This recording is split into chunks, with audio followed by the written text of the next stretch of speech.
Odesa शहर Ukraine का जो बताया जा रहा है काफ़ी मुश्किल हालात से गुजर रहा है इस वक्त। वहाँ से भी हमारे सहयोगी उमाशंकर सिंह की एक रिपोर्ट आपको दिखाते हैं।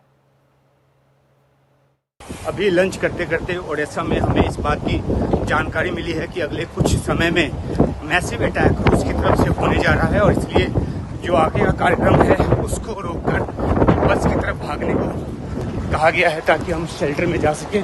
और आगे जो दौड़ रही है वो हमारी कोऑर्डिनेटर है यहाँ की, और जल्दी से कोशिश होगी कि एक ऐसे शेल्टर में पहुँचे जहाँ किसी भी तरह के हमले की सूरत में एक सुरक्षित पनाह ले सकें। तो हम आपको जानकारी लेकर आपके लिए आते रहेंगे।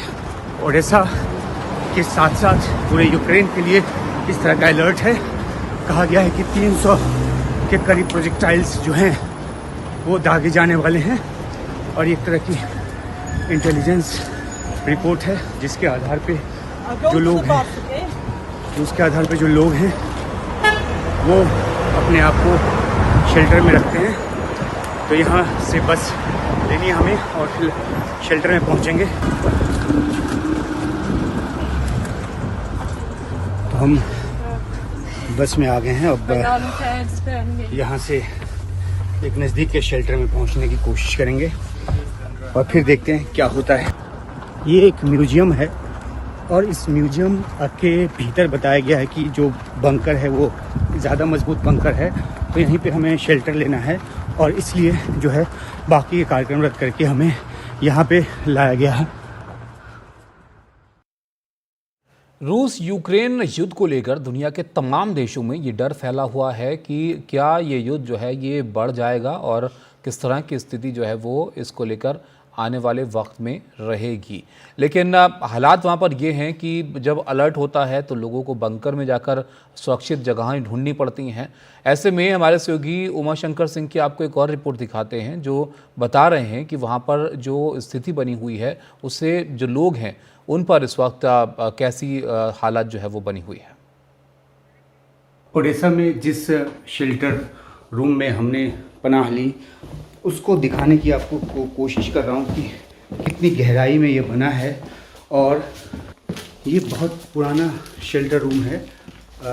एक मंजिल नीचे आने के बाद दूसरी मंजिल है, दूसरा जो तल है वो शुरू होता है और यहाँ की दीवारों को आप देखेंगे तो ये इतनी ज़्यादा मोटी दीवार है कि देखकर ही लगता है कि ये ज़्यादा बड़ा हमला भी झेल सकता है। और इसके बाद यहाँ आकर देखिए कि ये किस तरह से बनाया गया है और इसके बारे में जो ये किस तरीके से बहुत नीचे तक जाता है और इतना ज़्यादा फैसिनेटिंग। हालांकि ये बचाव की जगह है, यहाँ पर हमले की सूरत में शेल्टर लेते हैं, लेकिन ये जो है इसके कई दरवाजे हैं और ये बताया गया है कि ये जो दरवाज़ा है वो समुद्र की तरफ भी निकलता है और ये अपने आप में एक बड़ा जो गलियारा है वो है और एक ऐसा टनल है जो कि काफ़ी ज़्यादा ज़मीन के नीचे है और बड़े से बड़े हमले को ये जो है झेल सकता है। और इसलिए इस शेल्टर में जो हमें रखा गया ताकि कोई बड़ा अगर हमला होता है तो हम अपना बचाव कर सके। तो यहाँ आगे जो है वो जंजीर लगी है, यानी इसके आगे जाने की मनाही है।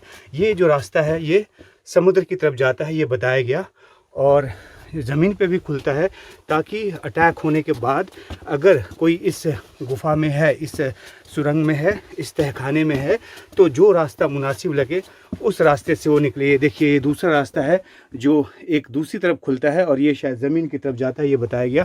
तो ये जो टनल है वो अपने आप में काफ़ी जो है गहराई में बना है। और ओडेसा में जब अलर्ट आया कि यहाँ पे बड़ा हवाई हमला हो सकता है तो हमें यहीं इस शेल्टर में जो है वो ला कर रखा गया। और जैसे हम भाग कर आए और पहले तो हमने बस पकड़ी जहाँ पे हम शूट कर रहे थे, जहाँ हम लंच कर रहे थे, और उसके बाद इस म्यूज़ियम के नीचे जो है इस बंकर में, जो कि बहुत ही पुराना बंकर है, सोवियत के ज़माने से इसमें जो है लोग आकर पनाह लेते रहे हैं जब जब यहाँ पे अटैक का ख़तरा हुआ है। और ये द्वितीय विश्व युद्ध के पहले का बनाया गया जो बंकर है ये बताया गया। और ये देखिए ये किस तरीके से इसकी जो गहराई है और इसका जो लुक है वो किस तरीके का है।